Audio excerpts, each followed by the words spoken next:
जीवन दो भांति जिया जा सकता है, एक मालिक की तरह और एक गुलाम की तरह। और गुलाम की तरह का जो जीवन है वह नाम मात्र जीवन है, उसे जीवन कहना भी गलत। बस दिखाई पड़ता है कि जीवन है, आभास होता है कि जीवन जैसा एक सपना देखा हो, आशा में होता है गुलाम का जीवन।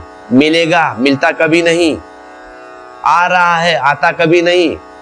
वो गुरुदत्त की फिल्म का गाना है ना, वह सुबह कभी तो आएगी, वो सुबह कभी नहीं आती, मौत आती है। गुलाम के जीवन का शास्त्र समझ लेना जरूरी है, क्योंकि जो उसे न समझ पाए वह मालिक के जीवन को निर्मित न कर पाएगा। दोनों के शास्त्र अलग है, दोनों की व्यवस्था अलग है। गुलाम के जीवन का शास्त्र का नाम ही संसार है, मालिक और मालकियत के जीवन का नाम ही धर्म है। ऐसो धम्मो सरंतरो, वही सनातन धर्म है, वही धर्म का सूत्र है। मालिक से अर्थ है ऐसे जीना जैसे जीवन अभी और यही है, कल पर छोड़ा नहीं है, आशा में नहीं, यथार्थ में, आज है, अभी है।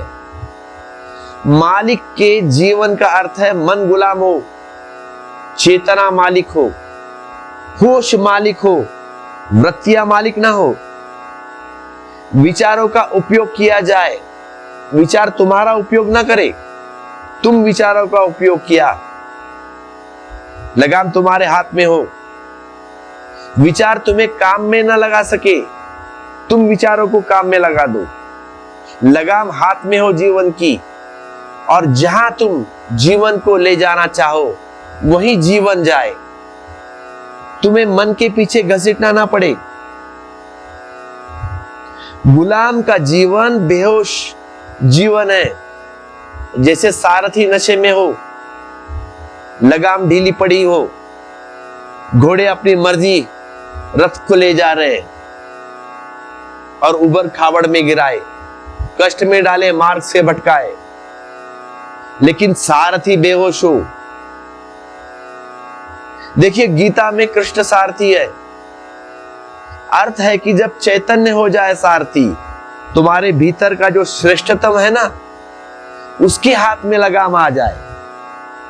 बहुत बार अजीब सा लगता है कि कृष्ण को सारथी देखकर। अर्जुन तो ना कुछ है अभी, लेकिन वह रथ में बैठा है, और श्री कृष्ण सब कुछ है, वे सारथी बने हैं। देखिए प्रतीक बड़ा मधुर है। प्रतीक यह है कि तुम्हारे भीतर जो ना कुछ है वह सारथी न रह जाए, तुम्हारे भीतर जो ना कुछ है वह सारथी न रह जाए, तुम्हारे भीतर जो सब कुछ है ना वह सारथी हो। तुम्हारी हालत उल्टी, तुम्हारी गीता उल्टी है। अर्जुन सारथी बना बैठा है और कृष्ण रथ में बैठे हैं।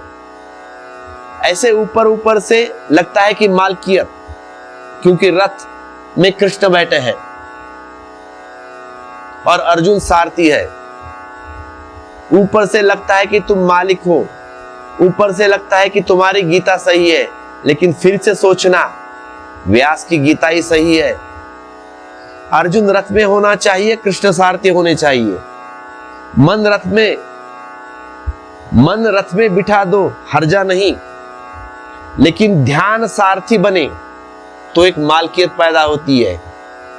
इसीलिए हमने इस देश में सन्यासी को स्वामी कहा है। स्वामी का अर्थ है जिसने अपनी गीता को ठीक कर लिया, जिसने अपनी वीणा के तार ठीक कर लिए। अर्जुन रथ में बैठ गया, कृष्ण सारथी हो गए। वही सन्यासी है, वही स्वामी है।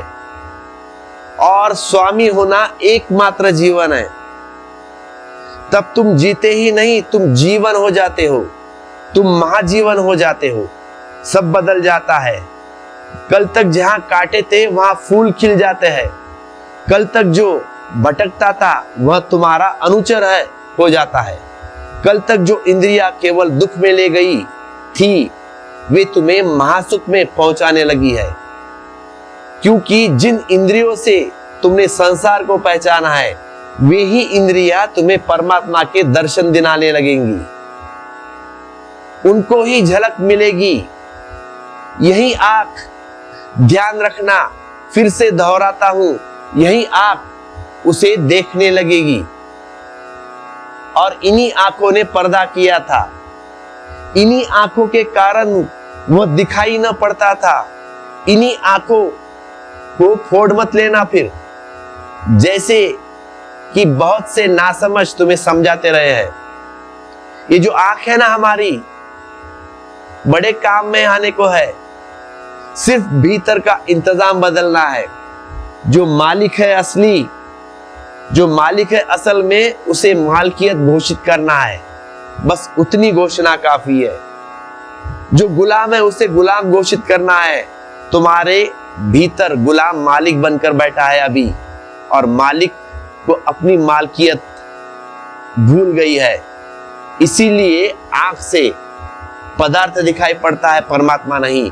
कानों से शब्द सुनाई पड़ता है, निशब्द नहीं। हाथों से केवल वही छुआ जा सकता है जो रूप है, आकार है, निराकार का स्पर्श नहीं होता। तो मैं तुमसे कहता हूं, जैसे ही तुम्हारे भीतर का इंतजाम बदलेगा, मालिक अपनी जगह लेगा, गुलाम अपनी जगह लेगा, चीजें व्यवस्थित होंगी, तुम्हारा शास्त्र शीर्षासन न करेगा, ठीक जैसा होना चाहिए वैसा हो जाएगा। तो तत्क्षण तुम पाओगे इन्हीं आंखों से निराकार की झलक मिलने लगी, पदार्थ से परमात्मा झांकने लगा।